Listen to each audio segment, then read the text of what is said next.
Bunda mjini oye! Mheshimiwa Mbunge, waheshimiwa sana wananchi, kwa uwakilishi wenu wananchi wote wa kata 13 za jimbo la Bunda mjini. Niliyesimama mbele yenu naitwa Gaspar Petro Charles, katibu wa siasa, uenezi na mafunzo ya Chama cha Mapinduzi wilaya ya Bunda. Lakini muda mchache umepita, nilipewa nafasi na dhamana kubwa sana na kamati ya siasa ya halmashauri kuu ya Chama cha Mapinduzi wilaya ya Bunda, nikiwa ndiye mwenyekiti wa timu ya kampeni ya jimbo la Bunda mjini, ambaye mimi na wenzangu tulipewa dhamana ya kuhakikisha mrembo huyu, malkia huyu, binti aliyezaliwa kwenye ardhi ya jimbo la Bunda mjini, anapata kuaminiwa na wananchi kupitia uchaguzi mkuu kwa kura nyingi sana za kishindo kuwa mwakilishi wetu kwenye bunge la Jamhuri ya Muungano wa Tanzania. Kazi hiyo nilifanya, na nilifanya kazi hiyo kwa kujiamini, kwani nilikuwa ninauza bidhaa inayouzika. Nilipopewa dhamana nilifurahi sana kwamba nilipewa mgombea ambaye sio wa kutolea jasho. Mbele ya wananchi, kata zote, mitaa yote tulikuwa tunabonyeza inawaka.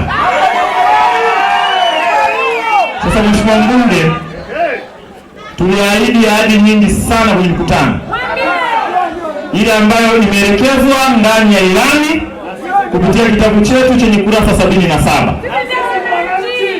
Na wananchi wenyewe ndio hawa. Tuliahidi ahadi za muda mrefu na ahadi za muda mfupi. Leo pamoja na changamoto nyingi tulizozipitia mwaka huu, leo tunakuja kusahau yote ya mwaka 2025, na hapa kwenye kipande cha umiliki wa ardhi ya nyumba yako tunakuja kuziomba baraka za Mwenyezi Mungu wananchi wa jimbo hili, kwamba uende ukatekeleze yale yote walioahidi wananchi wa jimbo la Bunda, ahadi za muda mrefu na za muda mfupi. Mimi kama mwenyezi wa chama nimepewa maiki hapa kuzungumza, nikasema nizungumze nini? Kabla sijawa mwenyezi wa chama, nilikuwa mwenyekiti wa umoja wa vijana wa CCM wilaya ya Bunda,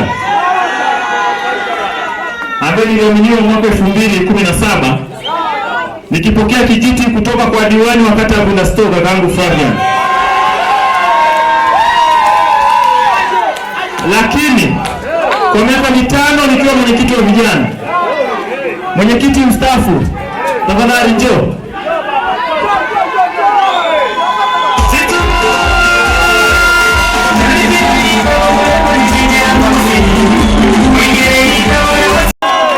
Sasa niwaambie wananchi wa jimbo la Bunda mjini, nimewaambia kwamba niliuza bidhaa inayouzika chini ya baraza la madiwani ya halmashauri ya mji wa Bunda, mimi nikiwa ni sehemu ya kufuatilia utekelezaji wa ilani, kwa maana hadi tulizoahidi kwa wananchi, na mbunge huyu ambaye tulimuuza sisi, na madiwani hawa wakiwemo na wajanja hawa waliopita umoja wa vijana. Niwahakikishie wananchi wa mji wa Bunda, tunakwenda kuleta maendeleo kwa kasi ya ajabu.